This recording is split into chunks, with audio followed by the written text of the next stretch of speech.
Purity culture refers to the belief that sex and physical intimacy should only occur within marriage. Story 1. I dislike it because everyone has private impulses, which can cause people to be dishonest about their sexual interests, past experiences, and true intentions. Story 2. If that is what a woman values, I am all for it. It is not for me, but if that is what people value, then more power to them. Story 3. For those of us who follow Christianity, chastity is about putting sexuality in its proper place.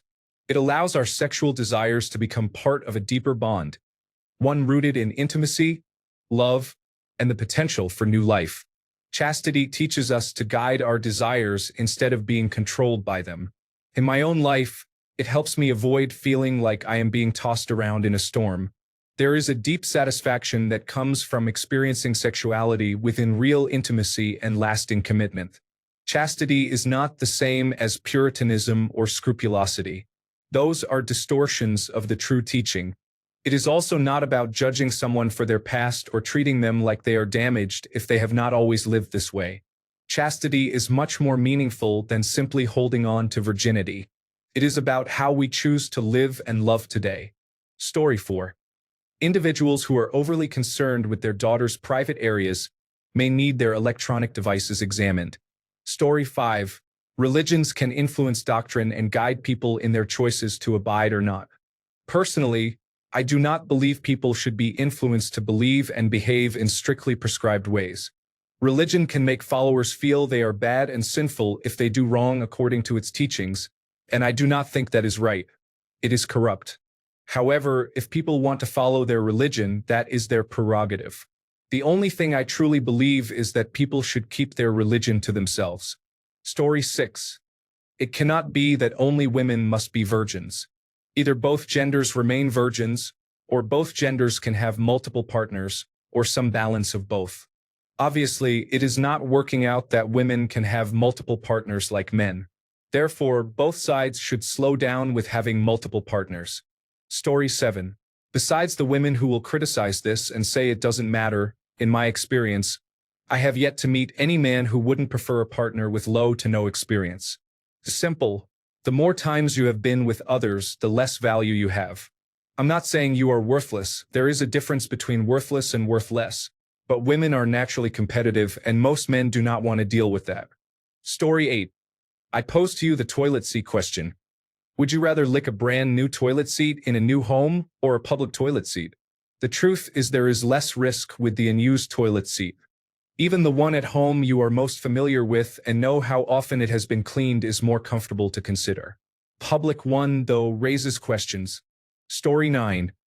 I believe in sex only when I consider someone seriously.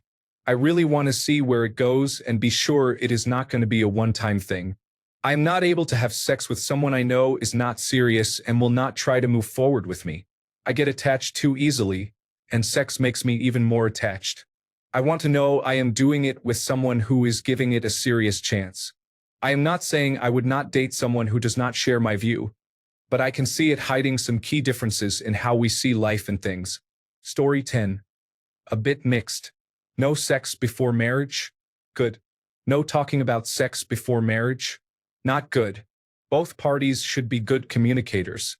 They should talk about expected frequency, expected desires, hard limits, the maybes, types of protection, desire for future children, and so on.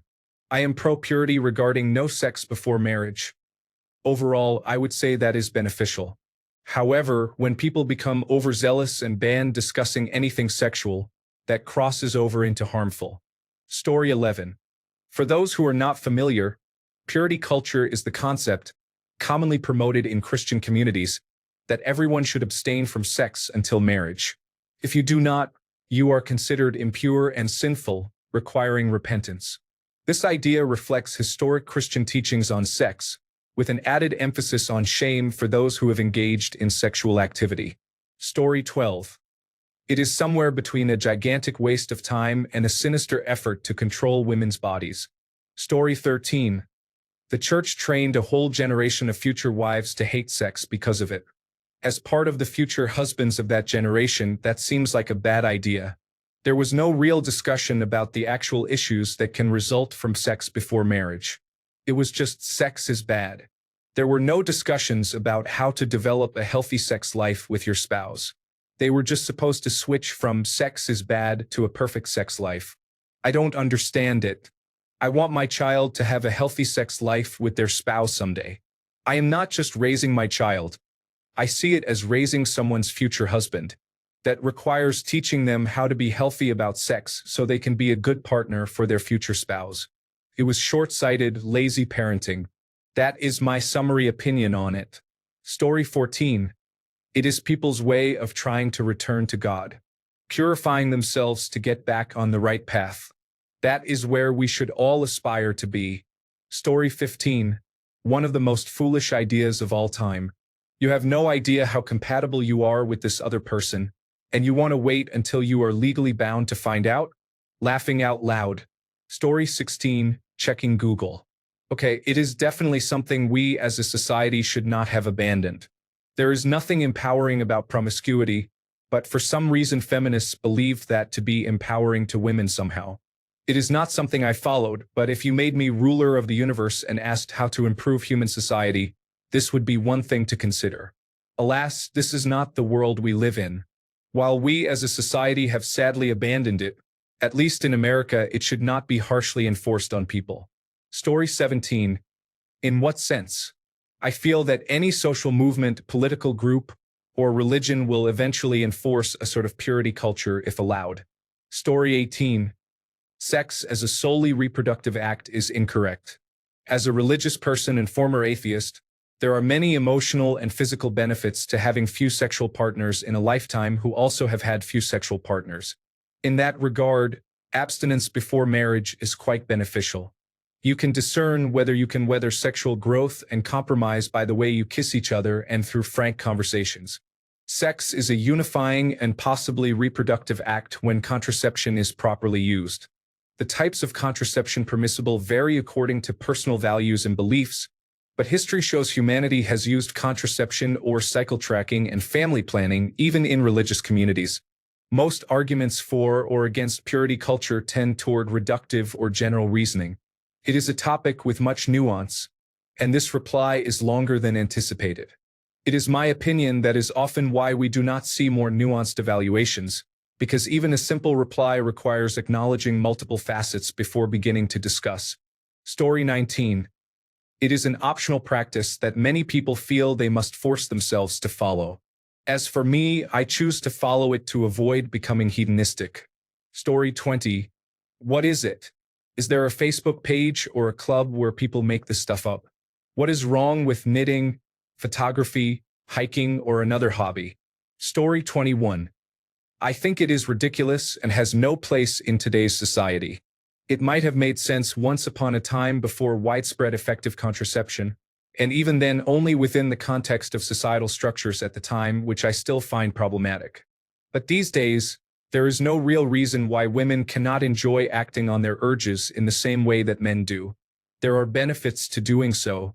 It means that both women and men, assuming heterosexuality, though this can be broadened to everyone, can spend time figuring out what they like and find a compatible partner before they are tied to them for life. Story 22. It's fine. Better than excessive casual relationships. Not for me though, because marriage actually means something to me. It's a significant risk to marry a woman when you don't know if you will be sexually compatible. You can't force her to have sex, and if she ends up not really liking it, you are stuck being miserable for the rest of your life or breaking your vows and divorcing her. Story 23. Some of you don't realize that every time you have intimate relations, you give part of your soul and energy to someone else. It should be kept to yourself. That's why you don't have any real meaningful relationships. You're so used to and now addicted to the chemicals produced by short-term interactions. It's like gambling and losing. You don't realize you can't walk away when you're winning because your brain is addicted to the chemicals produced when losing. It's a high. This has nothing to do with religion and everything to do with spirituality. Story 24. Repressing or denying sexual impulses is unhealthy and leads to compensatory behaviors in other areas that tend to be maladaptive. I would not advise that. Controlling sexual impulses voluntarily in the interest of pursuing a higher quality lifelong relationship is healthy if that is your end goal.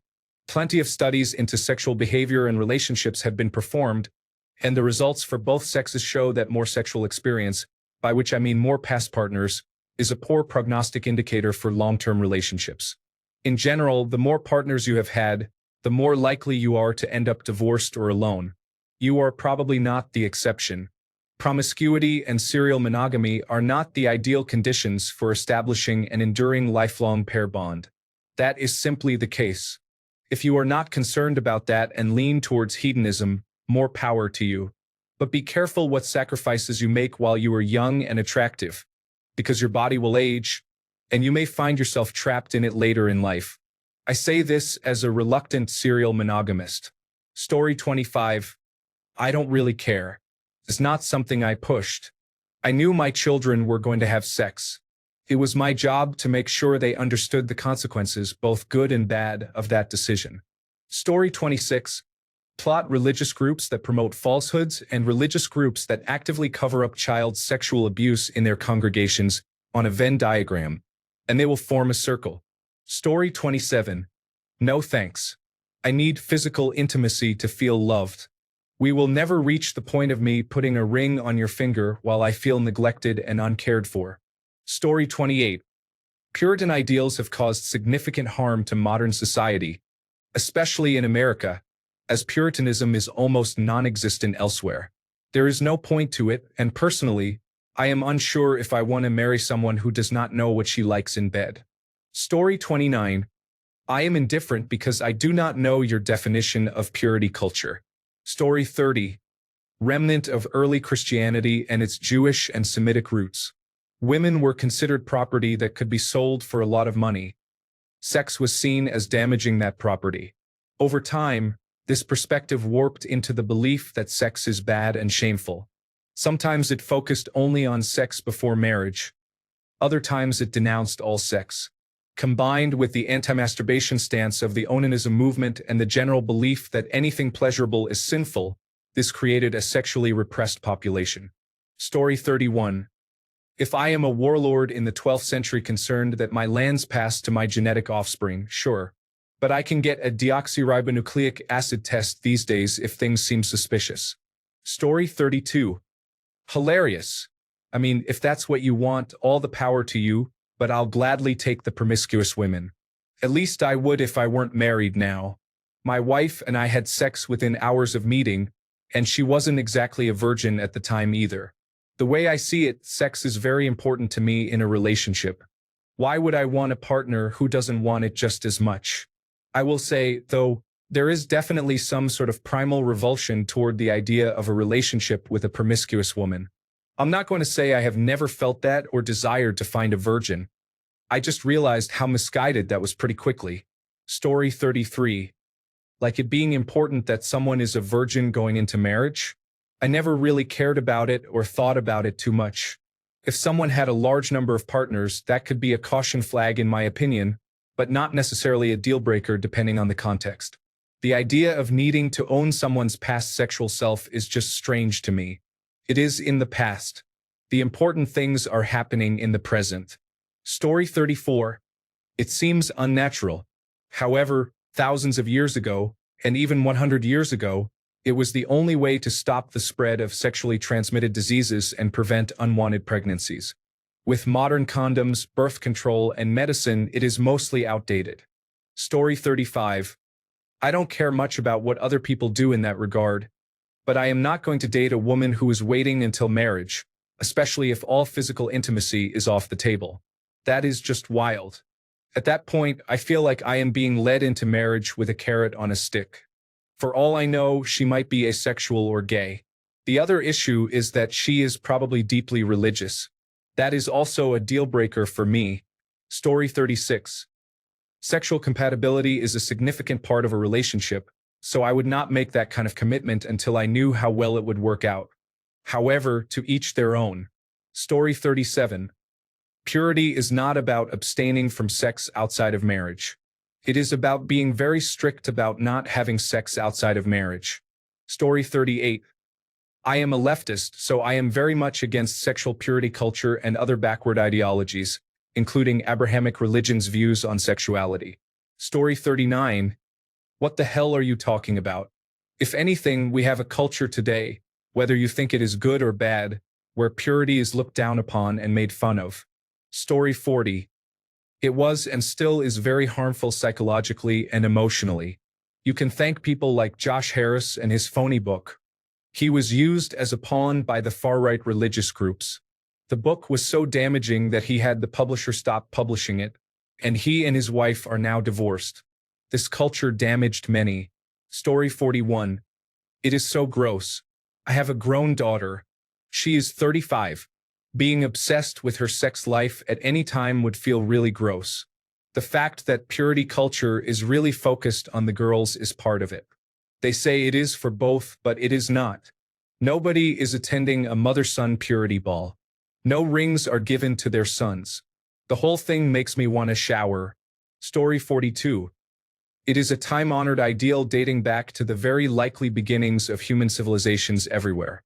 It is also an incredibly hard ideal to live by, and that is one of the reasons why prostitution is one of the oldest professions still in existence. Story 43. What is purity culture? Searches online. Yes, it is a flawed concept. I am not sure what else to say. Story 44. It is terrible and damaging on many levels. It makes my head hurt. It was here too. No sex till marriage, devotion, and so on. It is mind-crushing to call natural things dirty and build a life on such beliefs, like a castle built out of black water, then dragging people into it. Some people are not compatible in bed. It is bad if they find this out after they have connected their lives. Then they can divorce or live like that. Thanks a bunch for sticking around till the end of the video. Remember to subscribe, and until next time, stay awesome and goodbye.